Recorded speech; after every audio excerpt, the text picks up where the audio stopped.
Previously, we assembled Legos in a line. We brought in these gold bricks and we lined them up together in two lines and anchored them. Remember, our first one was grounded and we added these other three. 1, 2, 3 were added to the grounded one. None of these will move. Wiggle Test says they won't move. But what if we'd rather stack Legos? Let's see how that works. I'm going to go back to place. I'm going to choose another Lego. And I'm going to bring it out on the screen. Remembering that 3 to 4 at a time is a good number to work with. I'm going to bring this one up, and I'd like to set it down on these two to anchor them together. If these Legos were set up on a table or bench or your floor, they would slide and move around. They aren't anchored. I need to see under the green brick to anchor it, however. If I choose free orbit, I'm going to rotate everything on the screen. As your Lego project gets bigger, that can be frustrating. As an alternate, there's a command here called free rotate. It will only move one block at a time and only the block you choose. I'm going to click free rotate and click the block that I would like to move. Now you see that same symbol you've seen before, only much smaller and located over the block. I'm going to turn it and I can now see underneath the block. Now I will carry on as before with constrain. I will go underneath the block. Careful, I only want this outer perimeter. I'm going to make that surface down to the main surface of this block. Not the pin, but the main surface. There it is. Don't forget apply.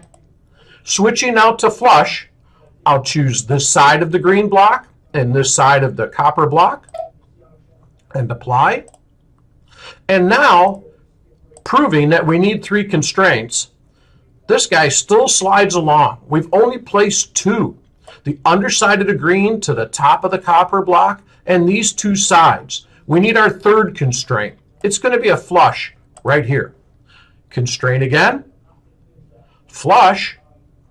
End to side. Apply. Wiggle test. We're good. Let's stack another one.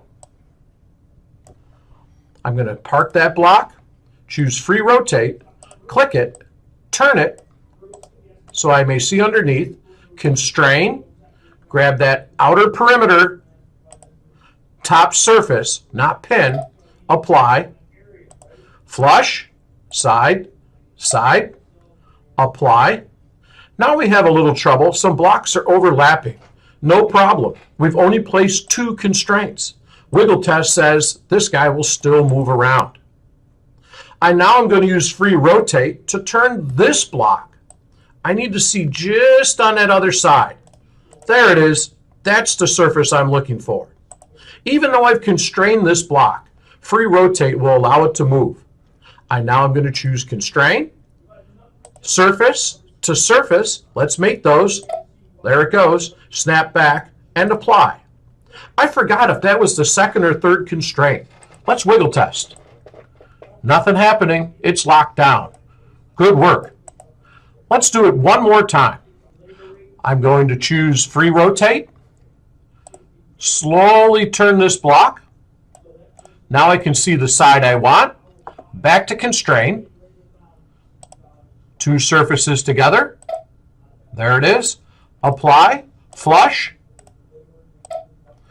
And again, I can't remember. 2 or 3. Wiggle test says I still need another constraint. Looks like a flush on top of these 2 sets of pins. Let's get it done. Constrain, switch to flush, surface of the pin, apply, check, we're good. Let's stack one more because these would then need to be locked together.